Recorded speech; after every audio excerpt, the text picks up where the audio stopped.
हम सब के लिए बहुत गर्व का विषय है कि आज नरेंद्र मोदी जी प्रधानमंत्री के तौर पर अपने 11 वर्ष का कार्यकाल पूरा कर लिए हैं। 60 वर्षों के इतिहास में नरेंद्र मोदी जी पहले व्यक्ति हैं कि जो लगातार तीसरी बार देश के प्रधानमंत्री बने हैं। आप अंदाजा लगाइए, 11 वर्ष पहले देश की एक स्थिति ऐसी थी कि आर्थिकी की अगर हम बात करें, हम 11वें स्थान पर थे दुनिया की आर्थिक की दृष्टि से अगर हम बात कहें। लेकिन आज 11 वर्षों के बाद भारत दुनिया की 4th इकोनॉमी बन गई। निश्चित रूप से जिस तरह से विजन के साथ हमारे देश के यशस्वी प्रधानमंत्री नरेंद्र मोदी जी ने कार्य किया, भारत लगातार मजबूत होकर के आगे बढ़ा है। विश्व के मानचित्र पर मजबूत भारत, आगे बढ़ता हुआ भारत, मजबूत नेतृत्व नरेंद्र मोदी जी के साथ सब दुनिया वाले आज देख रहे हैं।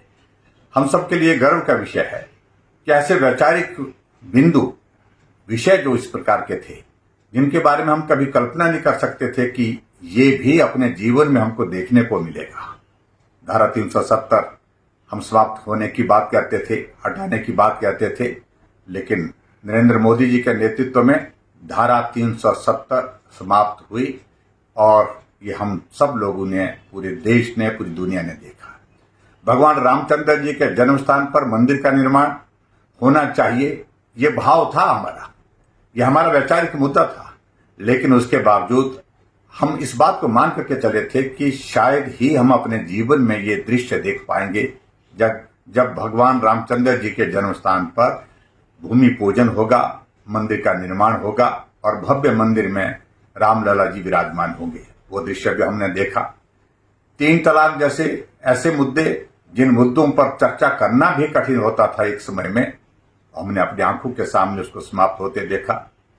हमने इससे आगे बढ़ करके महिला आरक्षण होना चाहिए बोलते सब थे, लेकिन करता कोई नहीं था। लेकिन हमने इस बात को भी देखा कि देश की आबादी का 50% हिस्सा जो आबादी का महिलाओं का है, उनके लिए 33% का आरक्षण का बिल लोकसभा में, राज्यसभा में पारित तब हुआ जब देश के प्रधानमंत्री नरेंद्र मोदी जी बने।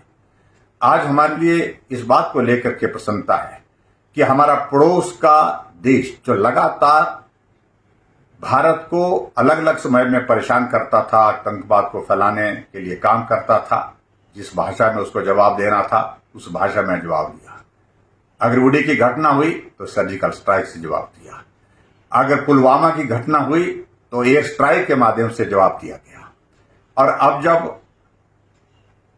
पूरे कश्मीर घाटी में जब अमन चैन बहुत तेजी से बढ़ता जा रहा था, पहलगांव में घटना हुई जहां धर्म पूछ करके मासूम लोगों को मारा गया, उसके बदले में आपने देखा कि पाकिस्तान के आतंकवाद के ठिकाने तो तबाह किए, लेकिन उसके साथ सैन्य ठिकाने और उसके साथ साथ में जहां एयरबेस थे उनके, जो इस्तेमाल होते थे भारत के खिलाफ, उनको तबाह कर दिया।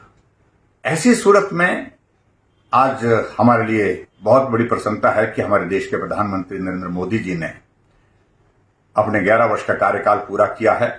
वो यशस्वी हों, वो लगातार भारत को आगे बढ़ाने में अपना योगदान जिस रूप में दे रहे हैं उस रूप में देते रहें, ऐसी सबकी शुभकामनाएं उनके साथ है। और देवभूमि हिमाचल प्रदेश की ओर से भी हम आदरणीय प्रधानमंत्री नरेंद्र मोदी जी को यही कहना चाहते हैं कि आप आगे बढ़ो। ये देवभूमि हिमाचल प्रदेश चट्टान की तरह आपके साथ है। और मैं एक बार फिर से देश के यशस्वी प्रधानमंत्री नरेंद्र मोदी जी को बहुत बहुत बधाई देता हूं अपने 11 वर्ष के कार्यकाल को पूरा करने पर। और संकल्प से सिद्धि एक ऐसा एक अध्याय जिसको पूरे विश्व ने देखा है। हम इंफ्रास्ट्रक्चर में आगे बढ़े हैं, हम इकोनॉमी में आगे बढ़े हैं, हम देश और दुनिया के बीच में अपनी साख मजबूती से दर्ज कराने में आगे बढ़े हैं।